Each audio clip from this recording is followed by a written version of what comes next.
Hello doctors, good afternoon.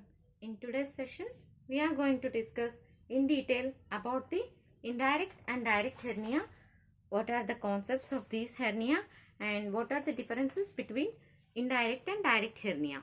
Okay, in the previous sessions, we have already discussed what is hernia, what are its definitions, what are the causes, clinical features and diagnostic procedures and examination, and finally the treatment. We have discussed in a detailed lecture about the surgical methods also regarding the herniotomy, herniorrhaphy and hernioplasty. So now we directly move on to indirect and direct hernia. If we remember this concept in a point-wise manner in a table representation, it will be easy for us to remember and also to reproduce in the examination also. If we remember like this, means we will not miss any point regarding this indirect and direct hernia. We can write if it is asked in separate also. Indirect hernia, if it is asked also, we can write in an easy way if we remember all these headings in this chart form.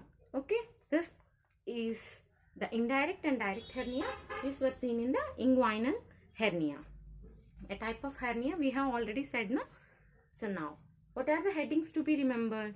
Age, gender, size, shape, course, reducibility, ring occlusion test, and the last one is G-Man's method. Okay, first one is age, second one is gender, third one is size, fourth one is shape, fifth one is course, sixth one is reducibility, and the seventh one is ring occlusion test, and the last one is G-Man's method. Okay, first of all, we will see indirect and direct hernia in a different manner. First of all, age. Indirect hernia is mostly seen in children and in young adults. Direct hernia is seen in elderly people. Okay, next, gender.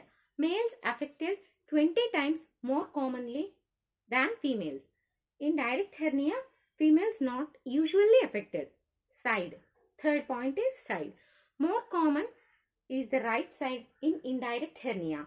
More than half cases are bilateral indirect hernia. Next, shape. Pyriform in a complete hernia, oval shape in incomplete hernia. And in direct, always this is an incomplete hernia, no?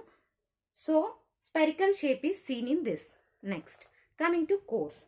The indirect hernia descends obliquely downwards and medially. The direct hernia causes a forward bulge. Coming to reducibility. This hernia has to be reduced by patient itself or by a physician if it does not reduced by itself. While coming to direct hernia, it reduces when a patient lies down. Coming to ring occlusion test. In indirect hernia, it will not bulge. In a direct hernia, it will bulges out. What is G-Man's method? If the impulse is felt on index finger, it is indirect hernia. If the impulse is felt on middle finger, it will considered as the direct hernia. We already said finger invagination test, no? The name is G-Man's method. Okay, this completes the indirect and direct hernia along with the differences. We will see once. Age. Indirect hernia more common in child and in young adults. Direct hernia is most common in an elderly people. While coming to gender, in indirect hernia, males affected 20 times more common than females. In direct hernia, females not usually affected. While coming to side, indirect hernia most common to right side. Direct hernia is bilateral. Next, coming to shape. In a complete hernia, pyriform shape. In an incomplete hernia, oval shape. In a direct hernia, it is always incomplete. So, it is spherical in shape. While coming to course, the indirect hernia descends obliquely downwards and medially. The direct hernia causes a forward bulge. While coming to reducibility, the indirect hernia reduced by the patient itself or by a physician if it does not reduce by itself. But in the case of direct hernia, this reduces when a patient lies down. While coming to ring occlusion test, indirect hernia In an indirect hernia, it will not bulges. In a direct hernia, it will bulges out. In a G-MEMS method, impulse is felt on index finger. In an indirect hernia. In a direct hernia, impulse is felt on the middle finger. Okay, this completes the concept regarding the direct and indirect hernia and their differences.